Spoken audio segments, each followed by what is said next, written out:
کہ اللہ کا نافرمان بندہ جب اس کی موت کا وقت آتا ہے تو اس کو فرشتے اس کے روح کو لینا چاہتے ہیں تو وہ جو ہے نا روح ڈر جاتی ہے، جسم میں تو بھاگتی ہے دوڑتی ہے، اور فرشتے جو ہے نا اپنے ہاتھ جسم میں داخل کر کے اس روح کو پکڑتے ہیں اور نکالتے ہیں، اور اس سے کیا ہوتا ہے، اس سے اس کا روح اس کا جسم ٹوٹ جاتا ہے، اس کا وائرنگ سسٹم تباہ ہو جاتا ہے۔ اس کو اس طرح بیان فرمایا گیا جیسے تکے کی صلاح ہوتی ہے، اس پر جب یہ عمل تکے بولنے کا عمل بار بار ہو تو کھردری ہو جاتی ہے۔ اگر اس کو روئی یا اون جو گیلی ہو اس میں ڈال کر کے کھینچا جائے تو اس کے جتنے وہ ذرات ہوتے ہیں، ریشے ہوتے ہیں، وہ ٹوٹ جاتے ہیں، اس طریقے سے انسانی جسم ٹوٹ جاتا ہے۔ اس کے مقابلے میں حدیث پاک میں فرمایا گیا کہ جو نیک بندہ یہاں سے پاک ہو کر گیا اس کی روح اس طرح نکل جاتی ہے جیسے غبارے میں، مشق میں غبارے میں پانی بار کر کے اس کا منہ بند کر دیا جائے، اس کی رسی کو ڈھیلا کر دیا جائے تو جو ہے نا اس کی وہ پانی آرام سے نکل جاتا ہے، کوئی مشقت نہیں ہوتی۔ اسی طریقے سے جب مومن کی موت کا وقت آتا ہے عالم آخرت اس کے سامنے کھل جاتا ہے اور وہ خوشی خوشی سے یہاں سے رخصت ہو جاتا ہے، موت آسان ہو جاتی ہے۔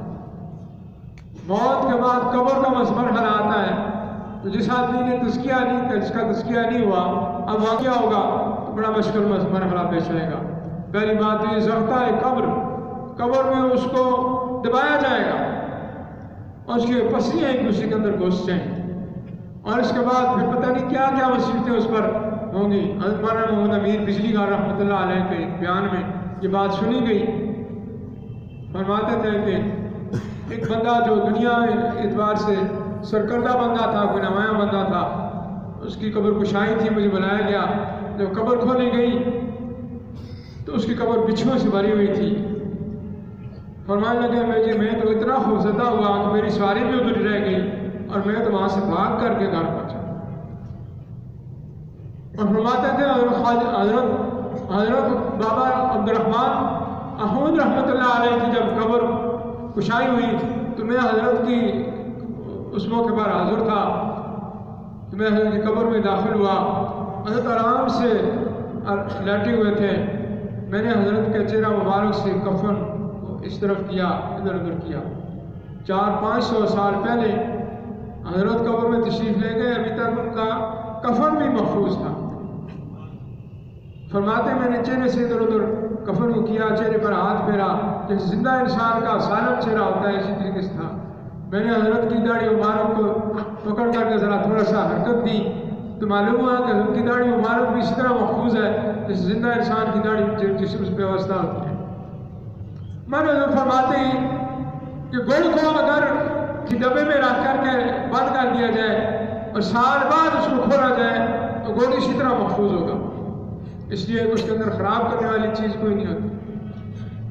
اور اگر کھانا بہت اچھا کھانا، خوشبودار کھانا آپ نے بنایا، اس کو کسی ڈبے میں بند کے رکھ دیا، اگلے دن آپ کھولیں گے تو اس کے اندر سے تعفن اور بدبو آ رہی ہوگی، وہ کھانے کے قابل نہیں رہا، اس لیے کہ اس میں خراب کرنے والی چیز تھی بیکٹیریا۔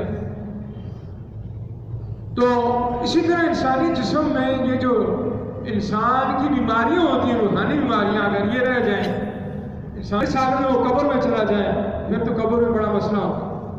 حضرت برکات فرماتے ہیں کہ وہ امریکہ کے کسی سفر میں تھے اور وہاں قبر آخرت پر بیان ہوا۔ ایک بندہ کہنے لگا حضرت یہ قبر آخرت کی کچھ چیزیں یہاں میوزیم میں محفوظ ہیں، آپ چاہیں تو میں دکھا سکتا ہوں۔ تو میں چلا گیا اس کے ساتھ، تو وہاں جو پہلا کمرہ تھا اس پر لکھا ہوا تھا کہ یہ بندہ موت کے وقت اس کی یہ حالت تھی، اسی حالت میں اس کو محفوظ کر گیا۔ تو اس کے موت کی کرب، موت کی تکلیف، موت کی دہشت اس کے جسم سے نمایاں تھی، اسی حالت میں وہ بندہ پڑا ہوا تھا، اس کو اسی حالت میں محفوظ کیا ہو گیا۔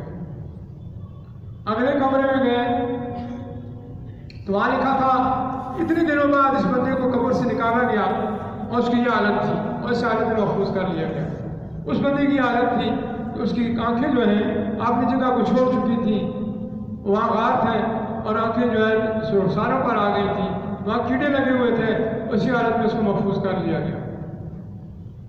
اگلے کمرے میں گئے تو وہاں جو بندہ تھا اس کی آنکھیں غائب تھیں، اس کی زبان کو اور اس کے ہونٹوں کو کیڑے لگے ہوئے تھے، اور اسی حالت میں اس کو محفوظ کر لیا گیا۔ اگلے کمرے میں گئے تو اس بندے کی آنکھیں بھی غائب، ہونٹ بھی غائب، زبان بھی غائب، اور غار بات ہے، اور اس کا پیٹ جو ہے وہ اس میں کڑا پڑا ہوا تھا، اس میں کیڑے کو بلا رہے تھے، اور اس حالت میں اس کو محفوظ کر لیا۔ اب یہ جو بیماریاں تھیں، روحانی بیماریاں، جس میں غلط نگاہ کا غلط استعمال، ہونٹوں کا غلط استعمال، زبان کا غلط استعمال، آزاد وارث کا غلط استعمال، پیٹ میں حرام چیزیں گئیں، اس کا نتیجہ یہ نکلا کہ قبر کے اندر یہ مسئلہ شروع ہو گیا۔ اب اس کا مطلب یہ ہے کہ جو بندہ یہاں سے ایمان کے ساتھ بھی جاتا ہے اور تزکیہ کر کے بھی جاتا ہے، انشاءاللہ قبر میں وہ محفوظ رہے گا۔ اور اگر یہاں سے کوئی بندہ اس حالت میں جاتا ہے کہ اس کے روحانی بیماریاں اس کے جسم بڑا ہوتا ہے، تو بس قبر میں تو پھر مسئلہ شروع ہو جائے گا۔ پھر قبر میں اس کو پاک کرنے کی کوشش کی جائے گی، اگر قبر میں پاک نہ ہوا تو پھر قیامت کا دن اس کو پاک کرنے کی کوشش کی جائے گی، اگر قیامت کا دن بھی نہ پاک ہوا پھر اس کو جہنم میں ڈال کر کے اس کا تزکیہ کیا جائے گا۔ اور جہنم اگر تھوڑا سا بھی ایمان اس کے پاس ہوا تو کسی نہ کسی وقت جہنم سے نکلے گا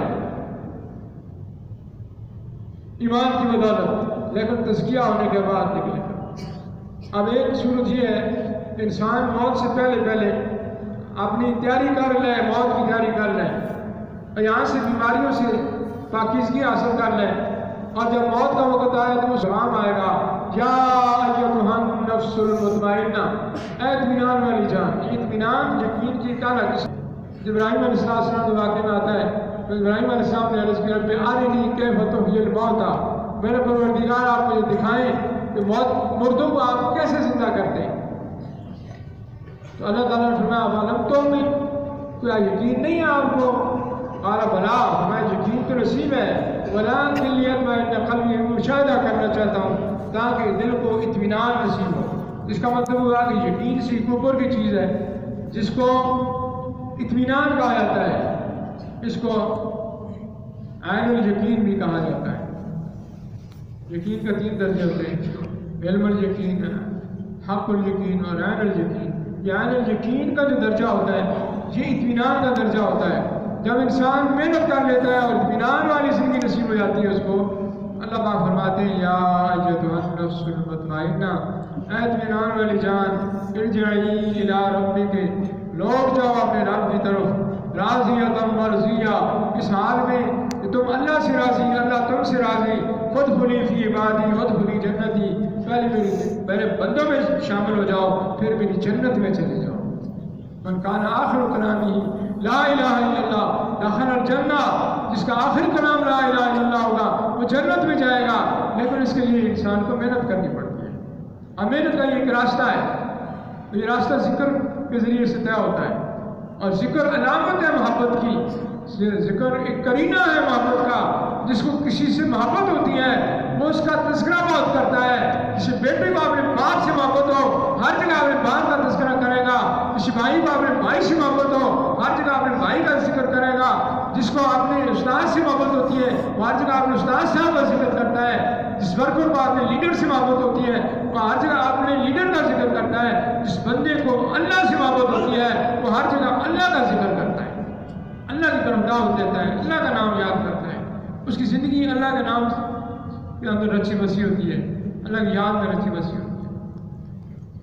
اس لیے اللہ فرماتے ہیں یا الذین آمنوا اذکروا اللہ ذکرا کثیرا، اے ایمان والو کثرت سے اللہ کو یاد کرو۔ سوال پیدا ہوا یا اللہ کتنا ہی آپ کو یاد کریں؟ فرمایا کہ اذا قضیتم الصلاۃ، نماز خود ایک ذکر ہے، لیکن جب نماز پڑھ چکو فاذکروا اللہ قیاما وقعودا وعلی جنوبکم، کھڑے بیٹھے لیٹے اللہ کو یاد کرو۔ کیا مطلب؟ ہر وقت اللہ کو یاد کرو۔ یہ اللہ کی یاد جو ہے یہ محبت کا کرینہ ہے۔ جو بندہ ہر وقت یاد کرتا ہے اس کا مطلب یہ ہے اس کو اللہ کی محبت نصیب ہے، اور جس کو اللہ کی محبت نصیب ہو گئی بس وہ کامیاب ہو گیا۔ نبی علیہ السلام سے ایک صحابی کہنے لگے یا رسول اللہ متی الساعۃ، قیامت کب آئے گی؟ فرمایا ویحک ما اعددت لها، افسوس تم نے کیا تیاری کی ہے قیامت کی؟ کہنے لگا کہ میں نے کوئی تیاری تو نہیں کی، ولیکن احب اللہ ورسولہ، میں اللہ اس کے رسول سے محبت کرتا ہوں، آیا انت مع من احببت، تم اس کے ساتھ ہو جس سے محبت کرتے ہو۔ تو یہ ذکر محبت کا کرینہ ہے۔ ایسے انسان کی روحانی جو ہے وہ صفائی اور پاکیزگی ہوتی ہے۔ اس کے میں نے آپ کو کچھ مثالیں دی جو بہت تھوڑی سی بات کی ہے، توجہ دلانے کے لیے، احساس پیدا کرنے کے لیے۔ آپ لوگ علماء ہیں، طلباء ہیں، ماشاءاللہ اللہ والوں کے ساتھ تعلق ہے، آپ کو یہ باتوں کا پتہ ہوگا، لیکن پھر بھی اپنا ایک فریضہ ہے احساس دلانا۔ یہ احساس پیدا ہو جائے یہ بہت بڑی نعمت ہے۔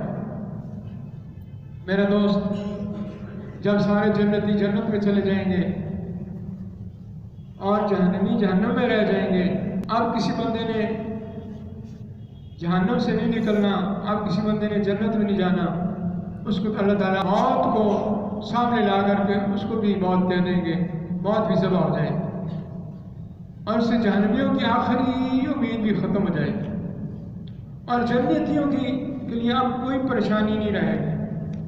اس کو تو اعلان ہوگا، ان لکم ان تحیوا فلا تموتوا ابدا، اے جنت والو تم ہمیشہ زندہ رہو گے، تم پر کبھی موت نہیں آئے گی۔ قد افلح من تزکا وان لکم ان تشبوا فلا تحرموا ابدا، تم ہمیشہ جوان رہو گے، کبھی بڑھاپا نہیں آئے گا۔ وان لکم ان تصحوا فلا تسقموا ابدا، تم ہمیشہ صحت مند رہو گے، کبھی تم پر بیماری نہیں آئے گی۔ وان لکم ان تناموا فلا تبأسوا ابدا، تم ہمیشہ خوشحال رہو گے، کبھی تم پر بدحالی نہیں آئے گی۔ یہ تزکیہ کا نتیجہ ہوتا ہے۔ اس تزکیہ کا ایک پہلو یہ ہے کہ انسان دنیا میں اپنے آپ کو صاف ستھرا کر کے، جیسے ہمارے بزرگان دین نے کیا، ستھرا ہو گیا ہے۔ اور ایک پہلو یہ ہوتا ہے کہ یہاں کبھی یہ برائی کی، کبھی یہ گناہ کیا، اللہ کی یاد سے غافل رہا، فلاں حکم توڑا، فلاں حکم توڑا، اور موت کے ساتھ پھر تزکیہ کا جو مسئلہ شروع ہوگا، یہ بہت مشکل ہے۔ اللہ ہر مسلمان کی حفاظت فرمائے۔ آج ہمارے پاس وقت ہے کہ ہم جو ہے اس مصیبت سے اپنی جان چھڑا لیں۔ میرے دوستوں، اس کا پہلا ذہن جو ہے وہ توبہ ہے۔ توبہ سے یہ کام شروع ہوتا ہے۔ اگر کافر توبہ کرے وہ مومن ہو جاتا ہے، مومن توبہ کرے تو اس کا درجہ بلند ہوتا ہے، اور اس کو جو ہے نا مصیبتوں سے چھٹکارا نصیب ہوتا ہے۔ اللہ پاک فرماتے ہیں توبوا الی اللہ جمیعا ایھا المؤمنون لعلکم تفلحون، اے ایمان والو سب اللہ کے سامنے توبہ کرو تاکہ تم کامیاب ہو جاؤ۔ توبہ کا پہلا ذہن ہے۔ دوسرا ذہن ہے قد افلح من تزکا، وہ کامیاب ہو گیا جس نے اپنے آپ ستھرا کر لیا۔ ستھرا کیسے ہوگا؟ وذکر اسم ربہ، اس نے اپنے رب کا نام یاد کیا، وصلی، اور اس نے نماز پڑھی۔ تو اللہ کی یاد سے اور نماز سے انسان کو یہ ستھرائی نصیب ہوتی ہے۔ قد افلح المؤمنون الذین هم فی صلاتهم خاشعون، وہ ایمان والے کامیاب ہو گئے جن کو نماز کے اندر حضور دل نصیب ہو۔ یہ حضور دل بہت بڑی نعمت ہے، اس کو احسان کہا جاتا ہے۔ حضرت جبرائیل علیہ السلام نے پوچھا اخبرنی عن الاحسان، اے اللہ کے رسول صلی اللہ علیہ وسلم آپ مجھے احسان کے بارے میں بتائیں۔ فرمایا ان تعبد اللہ کانک تراہ، تم اللہ کی عبادت اس طرح کرو جیسے تم اللہ کو دیکھ رہے ہو۔ یقین کی ایک ایسی سطح جیسے اللہ کو دیکھ رہے ہو۔ ان آنکھوں سے اللہ کو نہیں دیکھا جا سکتا، لیکن یقین کی سطح۔ اور اگر یہ کیفیت نہ ہو تو پھر ایسی کیفیت ہو اللہ تمہیں دیکھ رہا ہے۔ یہ دونوں حضوری ہیں، باقی غفلت ہے۔ اللہ غفلت پسند نہیں ہے۔ تو پہلا حصہ اس کا جو ہے وہ توبہ ہے، پھر دوسرا حصہ اس کا ذکر کے ذریعے سے تزکیہ ہے، اور تیسرا حصہ اس کا نماز کی خشوع اور حضوری ہے۔